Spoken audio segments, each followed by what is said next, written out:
Okay julle, sover is alles nog redelik rustig. Daar is nie enige snaakse dinge wat opgeduik het nie, so ons glo alles behoort daarom nog okay te wees op hierdie stadium, maar ek hou julle op hoogte.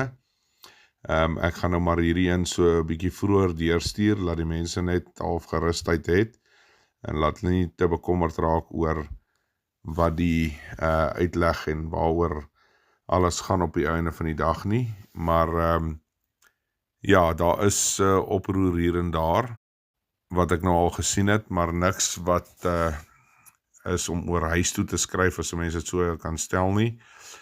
Dit is maar redelik kalm op hierdie stadium.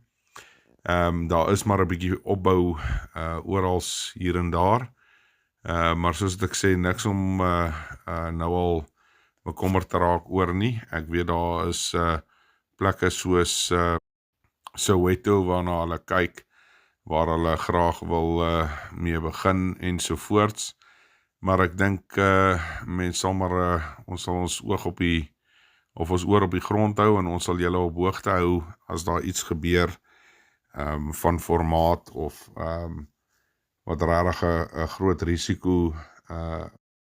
risiko vir ons inlaat. Maar op hierdie stadium, soos ek sê, is dit redelik rustig. Die ouens kom maar nog by mekaar. Ek dink is nog 'n bietjie organisering.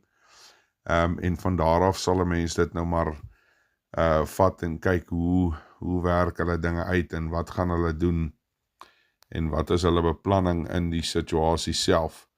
Maar ek glo dat jy weet, die eskalasie en goeie sal seker nou maar eers hier van 12 uur af gebeur, wanneer hulle eers al hulle organisering in plek het.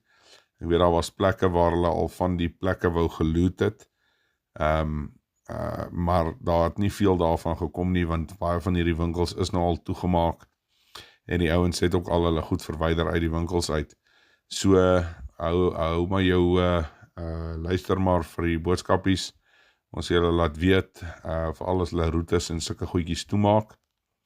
Maar andersins, ja, so ver is alles nog redelik rustig.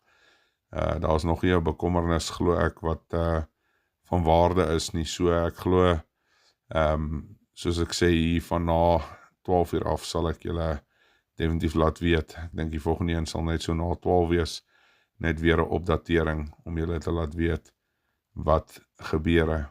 Okay julle, ons praat nou weer.